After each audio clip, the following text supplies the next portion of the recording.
He was the king of rock and roll, playing for a sea of uniforms when an army sergeant suddenly stormed forward, snapping his guitar clean in half.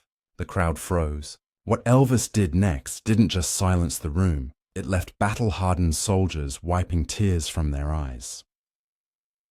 March 23, 1958. Fort Hood, Texas. The air smelled of dust, sweat, and motor oil.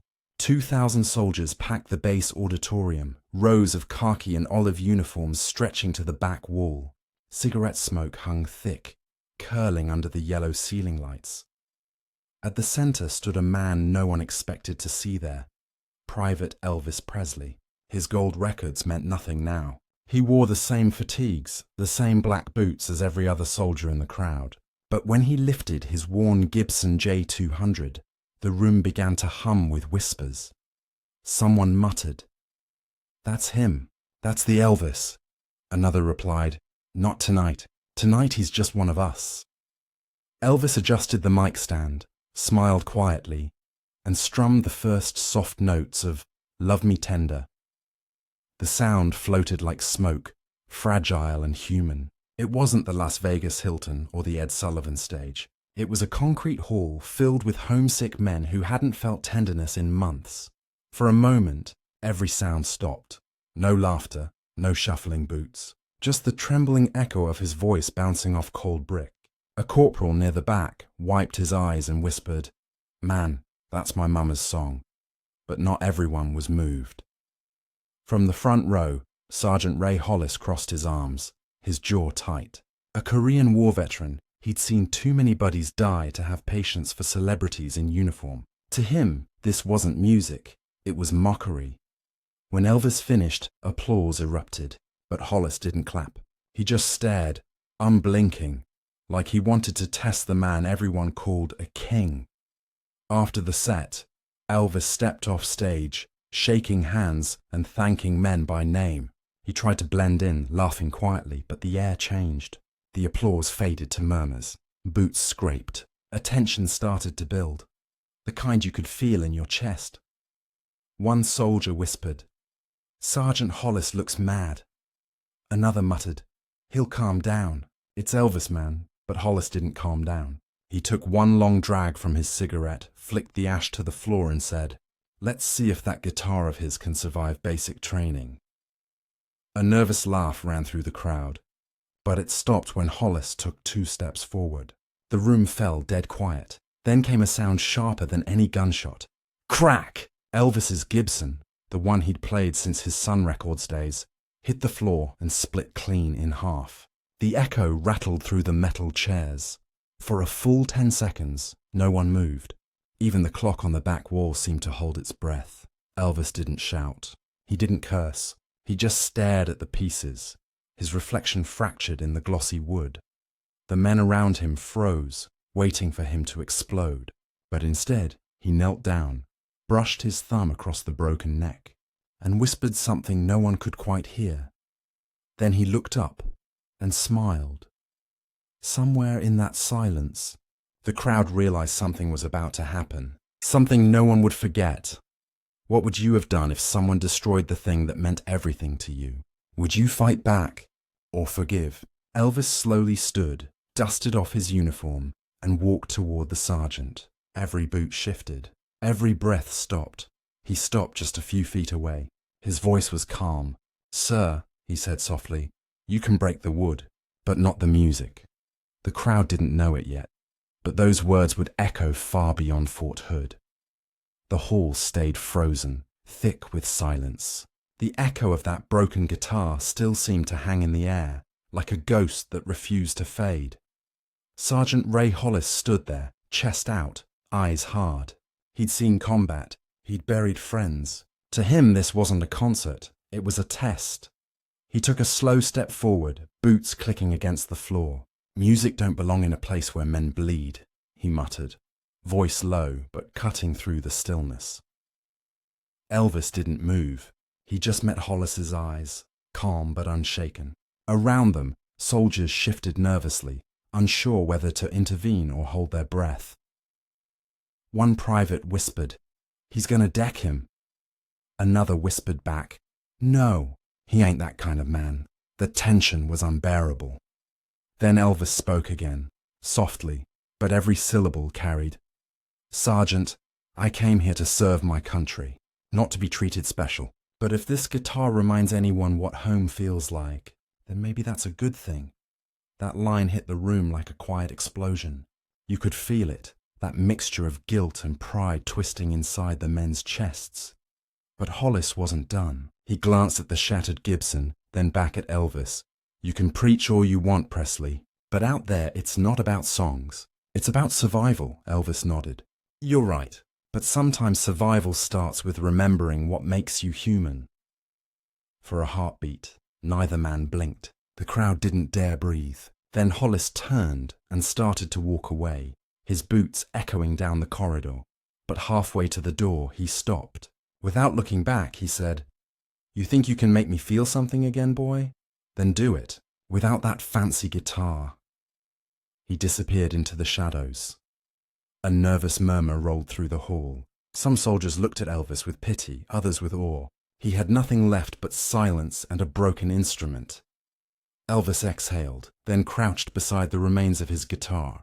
He picked up a splintered piece, brushed off the dust, and ran his thumb along the strings that were still attached. A faint metallic buzz whispered through the air, like the ghost of a note refusing to die. The men waited, unsure what he'd do next. Elvis looked at them and said, almost to himself, Guess the show's not over yet. There was something in his tone, half pain, half purpose. He wasn't angry, he was alive. As he left the stage, a few soldiers reached out to touch his shoulder, murmuring words of respect they'd never have said hours before. Outside, under the dull yellow lights of the barracks, the night was still. You could hear distant laughter from another building, the faint hum of a generator, the smell of oil and dust.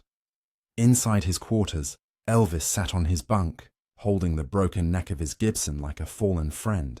In the corner, his Bible lay open to a verse about forgiveness. He closed his eyes and whispered, Maybe this is how I earn their respect. Not through songs, but through silence. Then, a knock at the door. He turned. It was a young soldier, barely 19, Private Tommy Jenkins.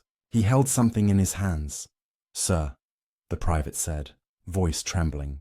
My mama sent me this guitar before I deployed. It's not much, but I think she'd want you to have it. Elvis looked down at the scuffed harmony guitar. It was cheap, scratched, missing a tuning peg, but it was whole. For a long second, he didn't speak. Then he smiled, a real one this time. Son, he said softly, you just fixed more than you know. The private nodded, almost shyly, and stepped back into the hallway. The crowd inside had gone quiet again, sensing something was about to happen. Would you have given away the one thing that reminded you of home? Tommy did, because somewhere deep down, he believed music could still heal what uniforms could not. And as Elvis tightened the worn strings on that cheap harmony guitar, a spark returned to his eyes. Tomorrow night, he was going to prove that even broken things can sing again. The next evening came fast. Fort Hood, March 24th, 1958. The sun sank behind the barracks, throwing long shadows across the parade ground. Soldiers drifted toward the auditorium again, unsure why. Maybe it was curiosity. Maybe it was guilt. Inside, the lights buzzed low. The broken pieces of Elvis's Gibson still lay in the corner, untouched. But on stage now sat something new. Private Jenkins's old harmony guitar, its body worn thin from years of travel. Elvis stood beside it, silent. No spotlight, no fanfare. Just a man and a borrowed instrument. The crowd shuffled uneasily. They didn't know if this was going to be a show or a reckoning. At the back, Sergeant Hollis leaned against a wall, arms crossed. His face was unreadable. Some said he looked ashamed. Others said he looked ready to walk out. Elvis stepped to the mic, his voice calm but low. I lost a good friend last night, he said, nodding toward the broken Gibson. But someone reminded me that the song doesn't live in the wood. It lives in the heart, the soldiers quieted. Even Hollis's cigarette stopped glowing. Elvis strummed a few strings. The sound was rough, a little off-key, but real. raw enough to make the men lean in. He looked up, eyes soft but steady. "This one's not for fame," he said. "It's for anyone who ever felt like they didn't belong." He started playing. At first it was almost a whisper, a few gentle chords. But then his voice filled the room, rich and aching. The song wasn't one of his hits. It was Peace in the Valley, a gospel hymn he'd sung once on television years earlier. But here, it sounded different, older, heavier, almost like a prayer. The crowd went silent. A man in the second row removed his cap and held it against his chest. Another pressed his hand to his eyes, trying not to let the tears fall. The sound of the harmony guitar buzzed against the mic. Imperfect, fragile, but that's what made it human.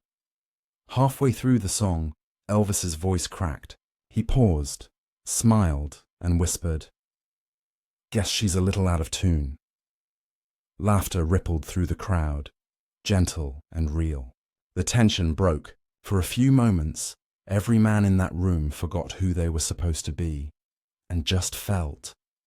Even Hollis had stopped leaning, his arms slowly uncrossed. He watched the stage, unmoving, a deep crease forming between his brows. When the final line came, "There will be peace in the valley for me," Elvis let it hang in the air. No outro no bom, just silence. You could hear the faint buzz of the lights, the soft hum of a truck outside, the kind of silence that feels sacred. And then, applause didn't just start. It erupted. Men stomped their boots, clapped their hands raw, shouted his name. For the first time, that hall didn't feel like an army base. It felt like home. Elvis looked out across the crowd, tears glinting in his eyes. "Thank you," he said softly, "for letting me be one of you." Behind him, the old Gibson still sat shattered, but no one saw the broken wood anymore. All they saw was a man who refused to let bitterness win. What do you do when life takes away your voice? You find another way to sing. And somewhere near the back, Sergeant Hollis quietly left the hall, his face turned toward the floor. He didn't say a word. But the next morning, Elvis would find something waiting on his bunk that said everything. The sun had barely risen over Fort Hood when the barracks began to stir. Boots hit the floor, lockers slammed shut, and the smell of black coffee filled the hall. But Elvis wasn't with the others. He sat alone on his bunk, the borrowed harmony guitar across his lap, still feeling the echoes of last night's song. His fingers brushed the strings softly, as if afraid the magic might break if he played too hard. That's when he noticed it. A folded note resting on the corner of his pillow. The handwriting was rough, the letters uneven, but the message was clear. "You sang what I couldn't say. R.H." Elvis stared at it for a long time. R.H. Sergeant Ray Hollis, the same man who'd shattered his guitar less than 24 hours ago. He turned the paper over. Inside was a small piece of the Gibson's broken neck, polished, smoothed down, almost like an offering. He smiled quietly. No one saw it. No one had to. Later that afternoon, word spread across the base. Men who hadn't even been in the hall came asking what had really happened. Someone said, "Elvis sang a hymn that made the toughest sergeant cry." Another whispered, "He forgave him in front of everyone."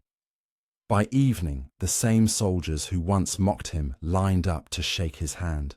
They didn't treat him like a celebrity anymore. They treated him like one of their own. But Elvis wasn't finished. That night, he found Private Tommy Jenkins cleaning rifles outside the mess hall. Jenkins jumped to attention. "Sir," Elvis grinned. "At ease, soldier. I'm off duty too." He held up the old harmony guitar. "You sure your mama's okay with me holding on to this?" Jenkins shrugged, smiling shyly. She'd probably faint if she knew Elvis Presley played her boy's guitar. Elvis laughed, that low southern chuckle that always disarmed a room. "Well, maybe I'll make it up to her one day." Then his tone softened. "Tommy, last night, you gave me back something I didn't even realize I'd lost. Hope." The young private blinked, unsure how to respond. "Sir, I just wanted to help." Elvis shook his head. You did more than help. You reminded every man in that hall that kindness ain't weakness. Tommy looked down, embarrassed, but Elvis clapped a hand on his shoulder. That guitar's gonna keep singing, son. You can count on that. A jeep rumbled past. Somewhere, a radio played faintly. One of Elvis's old hits from before the army. Don't be cruel. The irony made him smile. That night, Elvis brought the harmony guitar to the same stage again. This time, there were no official announcements, no stage lights, just soldiers gathering on their own, drawn by the sound of quiet strings. He sang softly, almost whispering the lyrics to a gospel tune. Men hummed along, some cried, others just sat still, letting the music wash over the noise of the world. Even the guards outside paused to listen. When the song ended, there was no applause, just silence and peace. Elvis looked down at the guitar, then at the crowd. Funny thing about broken things, he said gently. Sometimes they sound even sweeter. Would you have forgiven the man who humiliated you in front of thousands? Most wouldn't, but Elvis did, and in doing so, he turned anger into understanding. As he left the hall, the harmony guitar slung across his shoulder, he passed Sergeant Hollis standing by the doorway. Their eyes met. Hollis nodded once. No words, just respect. And for the first time since joining the army, Elvis felt like he truly belonged. March 25th, 1958. Fort Hood Auditorium. Word had spread like wildfire. Soldiers who hadn't cared about music suddenly wanted front row seats. Even officers showed up quietly, leaning against the walls, pretending to supervise. But this wasn't a concert anymore. It was something deeper. Elvis stood alone under the dim yellow lights, holding Private Jenkins's harmony guitar. The microphone buzzed faintly, and the air carried that same smell of dust, sweat, and cigarette smoke that always filled the barracks. No flashy jumpsuit, no screaming crowd, just a man in uniform and a borrowed guitar with one string slightly out of tune. He looked out over the rows of faces, men hardened by war, loneliness, and homesickness. He saw the same fear and fatigue he'd seen in himself when he first arrived. He leaned toward the mic. "This one's not about me," he said softly. "It's about all of us." And then he began to play. The opening chords were slow, trembling, but steady, a heartbeat wrapped in sound. His voice rose gently, carrying the first lines of Peace in the Valley. The crowd shifted. At first no one spoke. Then one man took off his cap, another bowed his head, and by the chorus, the room was completely silent. The kind of silence that holds emotion too heavy for words. The song echoed through every corner, the kind of sound that lingers even after the note fades. Elvis's voice cracked once, but he didn't stop. Instead, he smiled through it, whispering, "Guess I still got a little soul left in me." A few soldiers chuckled quietly, but their eyes glistened. Even Sergeant Hollis, sitting near the back, didn't look away this time. His shoulders sank as the lyrics hit something deep inside him. For the first time in years, he felt the walls he'd built around himself start to crumble. By the second verse, the guitar began to buzz louder, its cheap body struggling to carry the depth of his voice. But that imperfection made it real. It was the sound of something honest, something no perfect instrument could have captured. When he reached the final line, Elvis let it hang in the air. His voice softened to a whisper. "There will be peace in the valley for me." Then, silence. No one clapped. No one breathed. For nearly 10 seconds, the hall stood frozen. 2,000 soldiers, suspended between tears and awe. Then it happened. One man in the back started to clap, then another, and another. The applause grew into a thunder that shook the walls. Some cheered his name. Others simply stood in silence, tears shining in their eyes. Elvis smiled and looked toward Hollis, who was still seated, head bowed. Their eyes met across the crowd. Hollis stood slowly, like a man finally waking from a long sleep. He raised his hand, not in salute, not in command, but in quiet respect. Elvis nodded back. No words, just understanding. When the applause faded, he spoke one last time. "Some say a man's strength is in his voice," he said, his tone steady. "But I think it's in how gentle that voice can be." A murmur rolled through the room, not of noise, but emotion. What happens when forgiveness becomes louder than revenge? That night, every man in that room found out. Outside, the Texas wind howled softly through the flagpoles. Inside, the soldiers stayed seated, unwilling to break the spell. And somewhere, between the hum of the lights and the echo of his last chord, a small piece of broken wood, that old Gibson neck, sat on the edge of the stage, catching the light like a memory refusing to fade. The morning after the concert, the bass felt different. The usual chatter at breakfast was gone. Even the clatter of trays seemed softer, like everyone was still carrying the echo of the night before. Elvis sat at his bunk, quiet, staring at the harmony guitar resting beside him. Its strings were worn, one fretted note still out of tune, but it had done something no expensive instrument ever could. It had healed a wound no one could see. That's when he noticed an envelope wedged under the neck of the guitar. It wasn't military issue, no stamp, no seal. Just his name scrawled in block letters, Pat Presley. He unfolded the paper carefully. The handwriting was jagged, almost angry at first, but the words stopped him cold. "You taught me more about respect in one night than I learned in my years of service. I was wrong to test you. You reminded me what this uniform really means." Suchman R. Hollis. Elvis read it twice, then a third time. He didn't smile this time.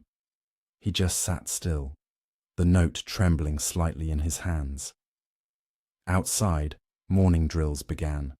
Barked orders, marching boots, the rhythm of duty returning. But in that moment, the base wasn't just another army post. It was a place where pride had turned into humility, and one broken guitar had rebuilt something stronger. He folded the note and slid it inside the back cover of his Bible, the same one his mother had given him before he shipped out. Then he touched the cracked neck of his Gibson, still resting by his locker. "Guess you weren't broken for nothing," he whispered. Later that week, a small article appeared in the Fort Hood Chronicle. Private Elvis Presley performs impromptu concert for troops. Event ends in standing ovation, no mention of the fight, no mention of the broken guitar, just the music and the unity it sparked. Years later, when Elvis spoke about his time in the army during interviews, he never told this story, but those who served with him said he kept a folded note in his Bible until the day he left the service. Some swore they saw him take it out backstage years later, just to read it quietly before walking on stage. He never said what it meant, but maybe it was his reminder that forgiveness isn't weakness, it's power. What would you hold on to, the grudge or the grace? That morning, as he walked toward training drills with his fellow soldiers, Elvis looked back at his bunk one last time. The broken Gibson, the harmony guitar, the note, all resting side by side like symbols of a lesson only pain could teach. And as the door shut behind him, sunlight fell across the strings, making them gleam like they were never broken at all. Decades later, the story almost vanished, told only in fading memories and the yellowed pages of an old base newspaper. But legends have a way of resurfacing when the world needs them most. In 2003, a Nashville memorabilia collector was sorting through a forgotten military storage crate when he found something wrapped in oil-stained cloth. Inside lay a cracked Gibson J200, its body split clean through, a small tag still taped to the case, property of Fort Presley, Fort Hood, 1958. The collector thought it was a fake until he found the folded paper tucked in the sound hole. The writing was the same jagged hand. "You can break the wood, but not the music." RH word spread fast. Within months, the relic was authenticated and placed inside a glass display at the Elvis Presley Birthplace Museum in Tupelo, Mississippi. Next to it hung a bronze plaque engraved with the same words Elvis had spoken that night. Visitors still stop and stare at it. Some take pictures, others just stand in silence, feeling something they can't quite name. The museum lights shimmer against the cracked wood, and if you listen closely, you can almost hear the faint buzz of a cheap harmony guitar and a crowd of soldiers breathing in unison. One veteran who'd been there told a reporter, "He didn't just sing to us, he forgave us." That's what stayed. Over the years, fans began leaving guitar picks and handwritten notes beside the display. Simple messages like, "For peace in our own valleys." The staff keeps them all in a glass jar near the case, a quiet tribute to a night when compassion outshone pride. Because the truth is, what broke at Fort Hood wasn't a guitar, it was anger, and what got rebuilt was something far louder. So when you walk past that glass case today and see the splintered wood catching the light, ask yourself, when power meets grace, which one endures? The plaque answers for you. Fort Hood 1958, broken strings, unbroken spirit. Anyone can shatter an instrument, but only a rare kind of strength can turn broken strings into harmony. That night at Fort Hood, Elvis didn't just sing, he healed. If this story moved you, share it with someone who believes kindness is weakness, because sometimes grace is the loudest thing you can play.